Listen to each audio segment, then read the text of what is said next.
नमस्कार सबैजना सम्पूर्ण दाजुभाइ दिदीबहिनीहरूलाई जसले चाहिँ उच्च शिक्षाको लागि एब्रोडमा पढ्नको लागि आइएलटिएस तथा पिटी पढ्न खोजिरहनु भएको छ र आइएलटिएस क्लास र पिटी क्लास म विवेक श्रेष्ठले केही समयदेखि ग्रेसमा गराउँदै आएको छु र पहिलो आइएलटिएस क्लासको बारेमा केही कुरा गर्न चाहन्छु।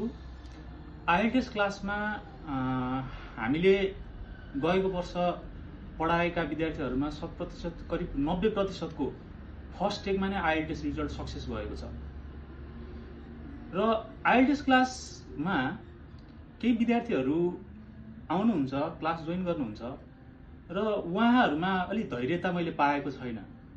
किनभने तपाईले आइएलटिएस फर्स्ट डेमै बसेर फर्स्ट डेमा मैले त्यो क्रिटिकल थिंकिङ र फन्डामेन्टल रिजनिङका कुराहरू गरिरहेको हुन्छु र जबसम्म तपाईको क्रिटिकल थिंकिङ र फन्डामेन्टल रिजनिङ यो कुरा जबसम्म तपाईको क्लिन हुँदैन, करेक्ट हुँदैन, तपाईले कसरी आइएलटिएस को त्यो ट्रु फल्स नट गिभन त्यसपछि लिस्ट अफ हेडिङ गर्न सक्नुहुन्छ।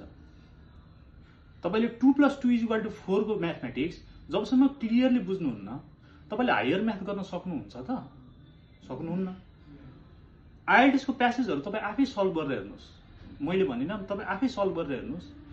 त्यो आइएलटिएस प्यासेजको list of heading, true false not given, fill in the blanks, त्यो तपाईले त्यतिकै स्ट्र्याटेजी पढेर हुन्छ? त्यो स्ट्र्याटेजी पढेर त हुँदैन।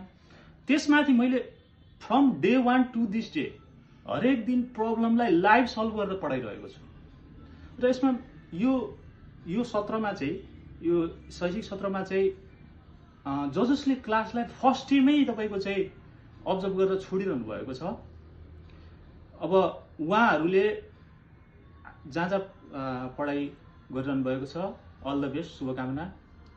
तर यदि तपाईहरुको परीक्षा सक्सेस भएन भने त्यतिखेर चाहिँ मलाई आएर परामर्श लिन सक्नुहुन्छ।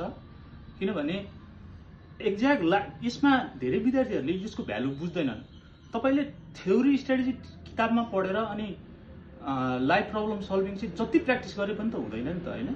त मैले लाइभ प्रब्लम तपाईहरुले प्यासेज पिक गरेको लाइभ प्रब्लम सल्भ गरिरहेको हुन्छु, राइटिङमा लाइभ राइटिङ गरिरहेको हुन्छु।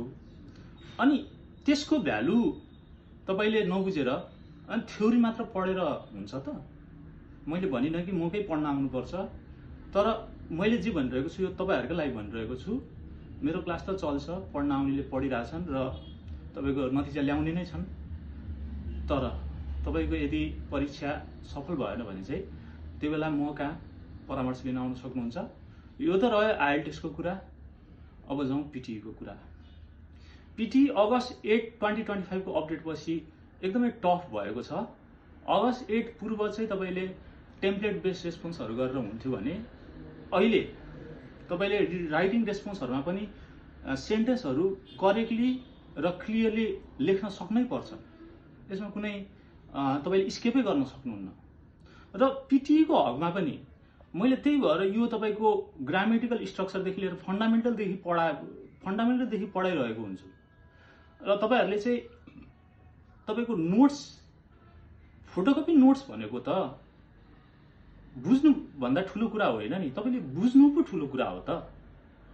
फोटोकपी नोट्स भनेको त त्यो पनि हामी दिने छौं, तर जुन हिसाबले मैले च्याप्टर ब्रेकडाउन गरेर क्वेशन 1 2 3 हैन कि ग्रामेटिकल कन्स्ट्रक्सनको हिसाबले मैले पढाइरहेको छु। त्यो मैले बहुत सोच विचारपूर्वक मैले त्यो च्याप्टरको सिक्वेन्स तयार गरेको छु।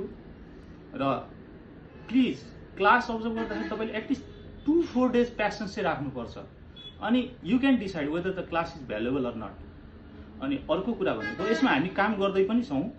कस्तो भइराछ भन्दाखेरि for example 9 AM to 10 AM को क्लासमा अब तपाईहरुलाई 9 AM नै सुटेबल छ भने तपाईहरुले त पुरानो विद्यार्थीसँग आएर बसिरहनु परिरहेको हुन सक्छ। अनि 4 हप्तादेखि पढिरहेको विद्यार्थीसँग तपाई अचानक आएर बस्दाखेरि त तपाईले त पिक नगर्नु त स्वाभाविकै हो नि। त म यही भन्न चाहन्छु, all the best for your PT and IELTS exam. र मैले जुन किसिमले तपाईहरुलाई भ्यालु डेलिभर गरिरहेको हुन्छु त्यो कतिले त्यो फिल नगर्न सक्नु भयो होला। त्यसको लागि चाहिँ म यही भन्न चाहन्छु कि first observe the class value for 3-4 days at least, त्यसपछि तपाईले डिसाइड गर्नु होला। अल द बेस्ट फेरि पनि सबैजनालाई। हस्त, धन्यवाद।